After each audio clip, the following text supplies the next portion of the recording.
ज्ञान चैतन्य प्रसारम्। నమస్కారం, మన ధర్మం కార్యక్రమానికి స్వాగతం. ఇవాళ మన ధర్మం కార్యక్రమంలో మన ధర్మ సందేహాలను నివృత్తి చేసేందుకు మనతో పాటు ఉన్నారు ప్రముఖ ఆధ్యాత్మికవేత్త బ్రహ్మశ్రీ గడ్డమనుగు రామకృష్ణమూర్తి గారు. గురుగారు నమస్కారం. శ్రీమాత్రే నమః. గురుగారు, కొన్ని పురాణాలలోని ఘట్టాలను పారాయణ చేయటం వల్ల మనకున్నటువంటి సమస్యలు కొన్ని తొలగిపోతాయని చెప్తారు. అది ఎలా సాధ్యమవుతుందంటారు? రుక్మిణీ కళ్యాణం పారాయణ చేస్తే పెళ్లి కాని స్త్రీలకు వివాహం అవుతుంది. అలానే వృత్రాసుర వ్యాఖ్యానాన్ని రాస్తే బాధలన్నీ తొలగిపోతాయి. సుందరకాండ పారాయణ చేస్తే సకల కార్యసిద్ధి జరుగుతుంది. ఇలా కథలు వినటం వల్ల, పారాయణ చేయటం వల్ల, ఆఖ్యానాలను రాయటం వల్ల సమస్యలు పరిష్కారం అవుతాయని మన సాంప్రదాయం తెలియజేస్తుంది. ఎలా నెరవేరుతాయి అంటే, భారతీయ జీవన విధానంలో ఈ సృష్టి అంతా దేవతల ఆధీనంలో ఉంటుందని, ఆ దేవతలు మంత్రాల ద్వారా ప్రసన్నులవుతారని మన విశ్వాసం. దైవాధీనం జగత్సర్వం మంత్రాధీనంతు దేవతాహ అని. మరి మంత్రాన్ని అనుష్ఠానం చేసేటువంటి అవకాశం లేనివారు ఏ విధంగా ఆ మంత్రశక్తిని పొందాలి?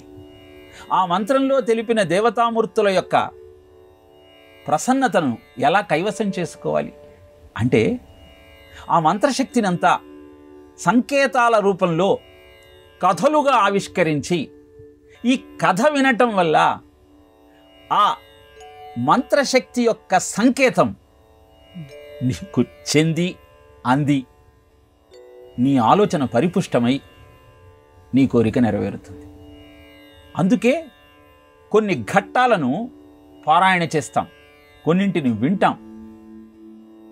రామాయణంలో కుమార సంభవ గాథ వింటే సంతానం కలుగుతుంది. గజేంద్రమోక్షం గాథ భాగవతంలో వింటే కష్టాల నుంచి బయటపడతాం. ఇలా అద్భుతమైనటువంటి దైవీ శక్తిని కథల రూపంలో ఆవిష్కరిస్తూ మనకు ఆ మంత్రశక్తి యొక్క ఫలితాన్ని అందజేసేవే ఈ కథలు. ఇవి ఋషిప్రోక్తమై ఉండాలి. మన బుద్ధికి తోచిన కథ మనం రాసి, ఇది నువ్వు పారాయణ చేసి ఇది నువ్వు చదివితే వస్తుందని కాదు. అది ఆ మంత్రాన్ని దర్శించి మనకు అందించినటువంటి ఋషి ద్వారా చెప్పబడినప్పుడు మాత్రమే మనం దాన్ని అందుకోగలుగుతాం.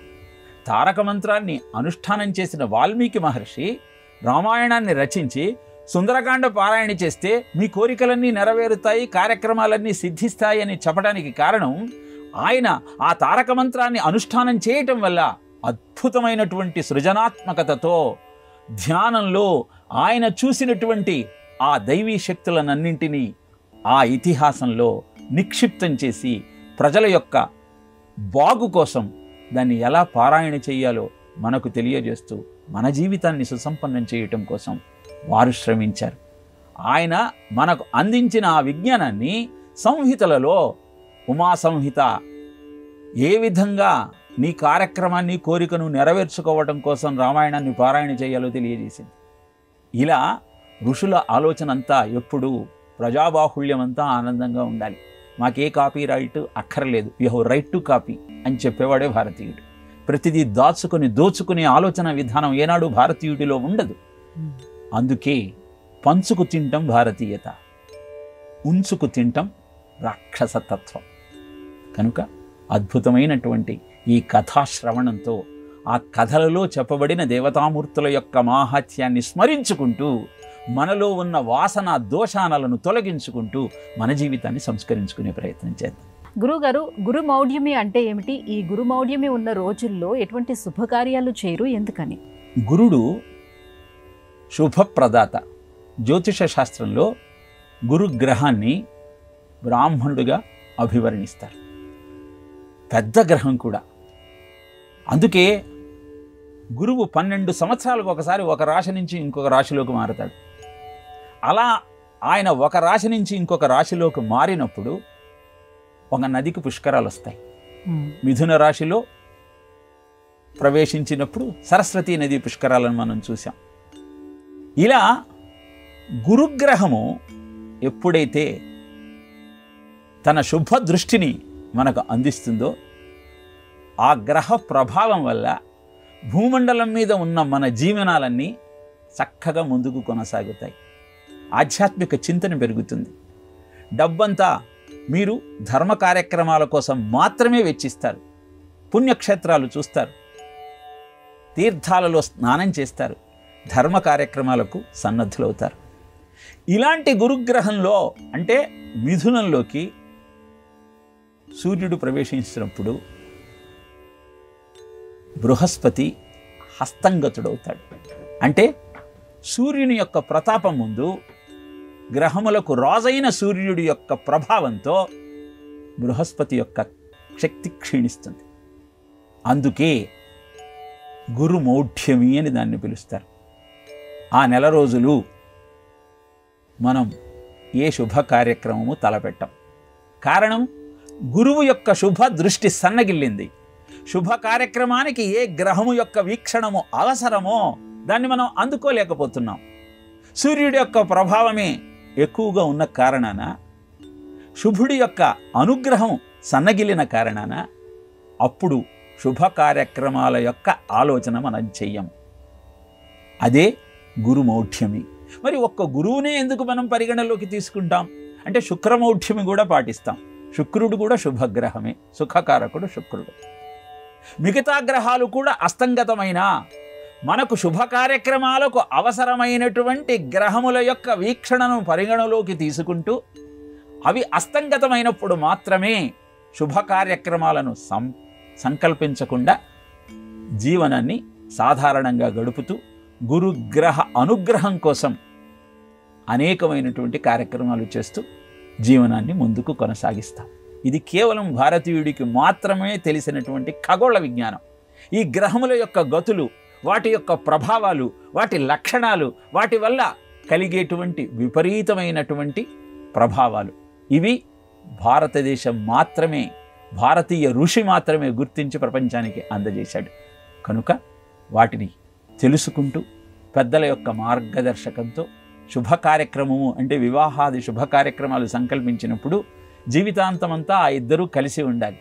కాబట్టి దానికి అనుకూలమైన ముహూర్తాన్ని మనం ఎంచుకోగలిగితే వాళ్ళ జీవనం సక్రమంగా సాగుతుంది. అందుకే గురుమౌఢ్యములో శుభ కార్యక్రమాలు చేసే ప్రయత్నం చేయాలి. గురుగారు, ద్వాదశ జ్యోతిర్లింగాలలో ఏ క్షేత్రంలో కూడా మనకి జ్యోతి స్వరూపం కనిపించదు కదా, మరి వీటికి జ్యోతిర్లింగాలు అని పేరు ఎలా వచ్చింది? ఆ పాతాళన భస్తలంత భువన బ్రహ్మాండమ విస్ఫురత్ జ్యోతిస్ఫాటికలింగమౌళి విలసత్ పూర్ణేందువాంతామృతై అస్తోకాప్లుతమేకమీశమనిశం రుద్రానువాకాంజపన్ ధ్యాయే దీప్సిత సిద్ధయే ధ్రువపదం విప్రోభిషించేచ్చివం. బ్రహ్మ విష్ణువుల మధ్య నేను గొప్ప అంటే నేను గొప్ప అన్న వాదం ప్రబలినప్పుడు వారి అజ్ఞానాన్ని తొలగించటం కోసం ఆ పాతాళన భస్తలంత భువనత్, పాతాళం నుంచి బ్రహ్మాండమంతా ఆక్రమిస్తూ ఆకాశం దాకా తేజోస్తంభం రూపంలో ఆవిష్కరింపబడినటువంటి ఆ స్వామి రూపమే అరుణాచలంలో మనం చూసే జ్యోతిర్లింగం. ఇలా 12 ప్రదేశాలలో 12 జ్యోతిర్లింగాలను సౌరాష్ట్రే సోమనాథంచ మనం ఇలా అనేకమైనటువంటి జ్యోతిర్లింగాలను వీక్షిస్తూ ఉన్నాం.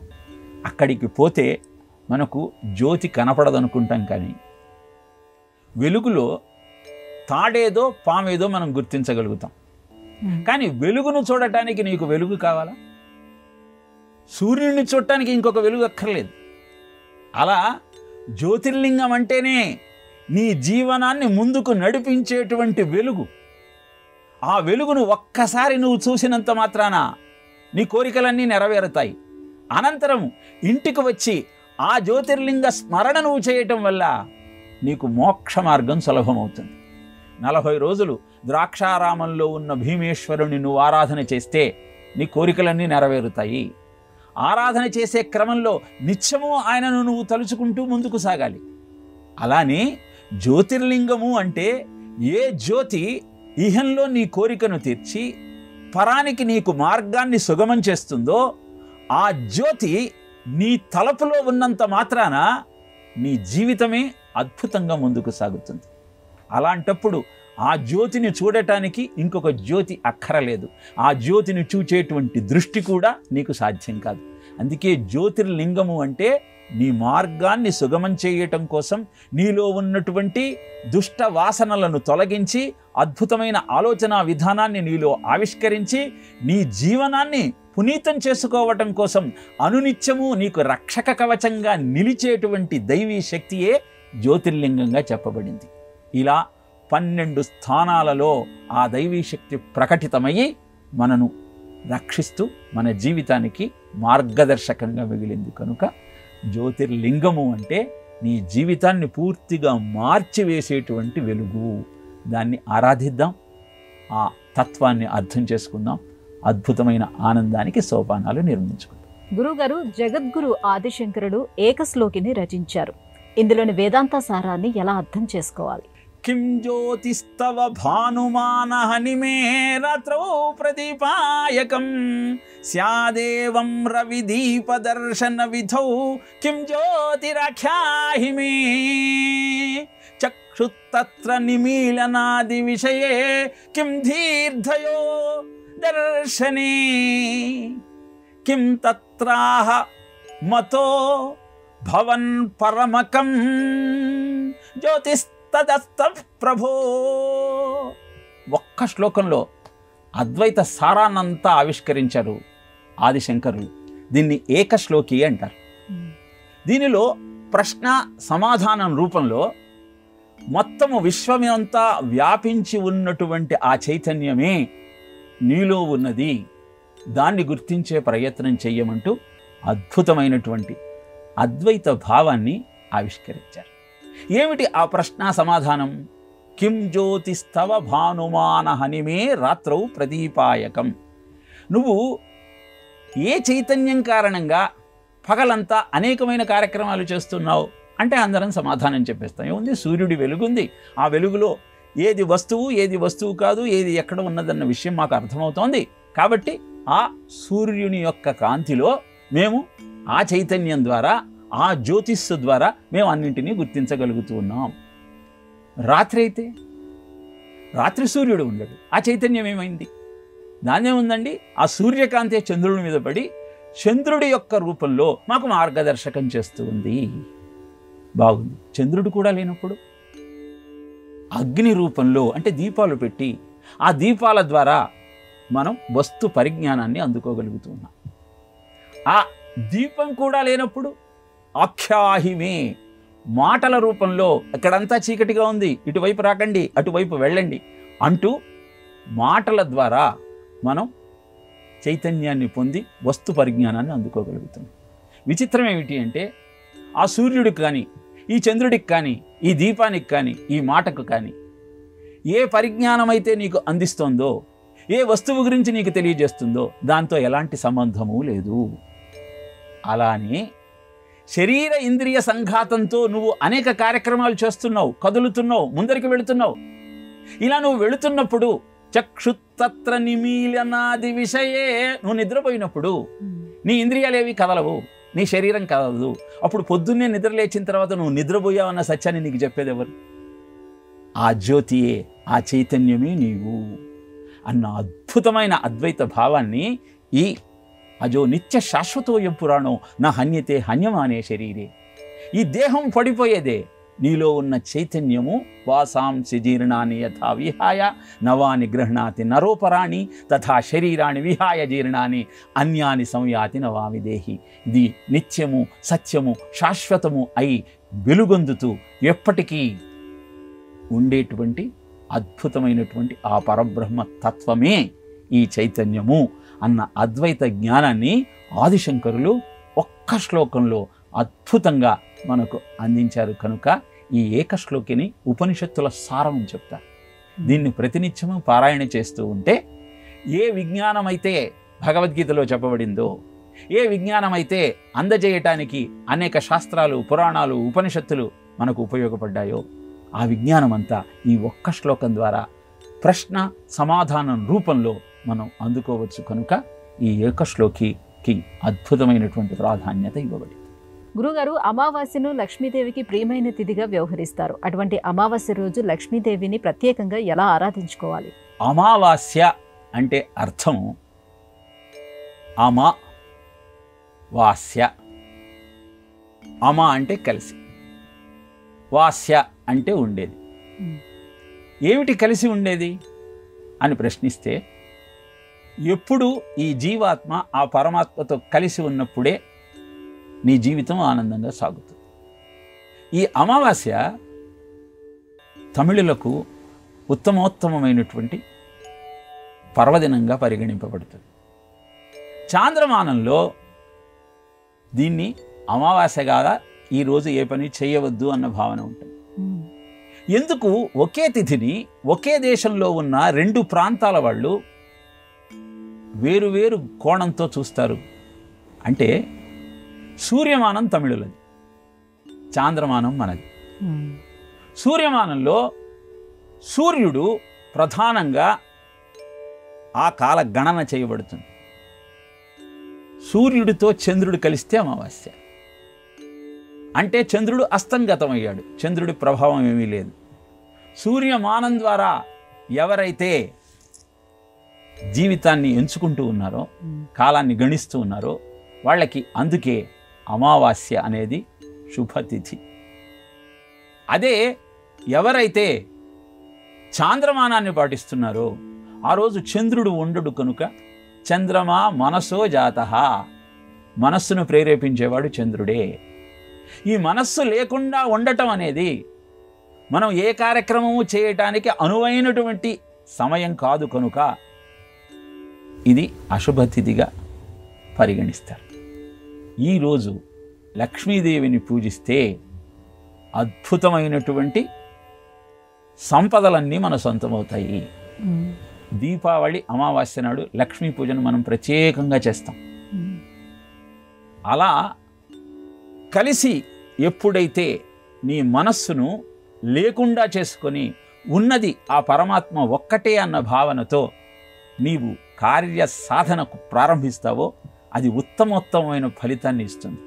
అందుకే లక్ష్మి అంటే మనం ఆ లక్ష్మి యొక్క రూపును పెట్టుకొని, విగ్రహాన్ని పెట్టుకొని, ఆమె యొక్క తత్వాన్ని ఆవిష్కరిస్తూ, ఆమెకిష్టమైన పసుపుతో పూలతో అభిషేకం చేస్తూ, ఆనందిస్తూ, షోడశోపచారాలు చేస్తూ ఆ లక్ష్మీ కటాక్షాన్ని కోరుకుంటాం. కానీ లక్ష్మి అంటే కేవలం డబ్బే కాదు. లక్ష్మి అంటే ఆలోచన, లక్ష్మి అంటే దీపం, లక్ష్మి అంటే సంతానం, లక్ష్మి అంటే ఆరోగ్యం. ఇవన్నీ సక్రమంగా ఉండాలి అంటే ఆ తత్వాన్ని అర్థం చేసుకుంటూ, ఆ మూలమూర్తిని గమనిస్తూ ఆరాధనను కొనసాగించగలిగితే అద్భుతాలు ఆవిష్కరింపబడతాయి. ఎందుకంటే ఏ చైతన్యమైనా ప్రకృతి నుంచి మనకు అందాల్సిందే. అలాంటి ప్రకృతికి లో అనువైన ముహూర్తాన్ని మనం ఎంచుకొని మన సాధన కొనసాగించగలిగితే ఆనందం, అద్భుతం, ఆరోగ్యం అన్నీ ఆవిష్కరింపబడతాయి. గురుగారు, వివిధ దేవతామూర్తులకు అనేక రకాల ద్రవ్యాలతో మనం అభిషేకం నిర్వహిస్తాం కదా, ఇలా అభిషేకం చేయడంలో ఆంతర్యం ఏమిటి? లక్ష్యే యోగి జనస్య లక్షిత జగజ్జాలే విశాలే క్షణే ప్రాళేయాంబు పటీర కుంకుమ అంటూ మనం మంత్రమాతృక వర్ణమాల స్తోత్రంలో స్నానోపచారాన్ని చేస్తాం అమ్మవారికి. అభిషేకాత్ ఆత్మశుద్ధి అన్నది శాస్త్రం. అంటే మమైవాంశో జీవలోకే జీవభూత సనాతన మనశ్శష్టానేంద్రియాణి ప్రకృతిస్థాని కర్షతి.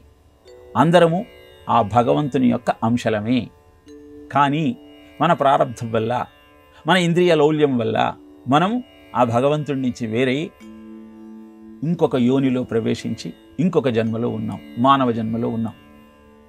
ఇలా జీవనాన్ని కొనసాగిస్తున్న మనం తిరిగి ఆ భగవత్ కృపకు పాత్రులు కావాలి అంటే ఏ ఆత్మస్వరూపమైతే నీలో ఉందో అది ఆ భగవత్ చైతన్యమని గుర్తించి అభిషేకం ద్వారా దాన్ని శుద్ధి చేసుకోగలిగితే అద్భుతమైన ఫలితం నీ సొంతమవుతుంది.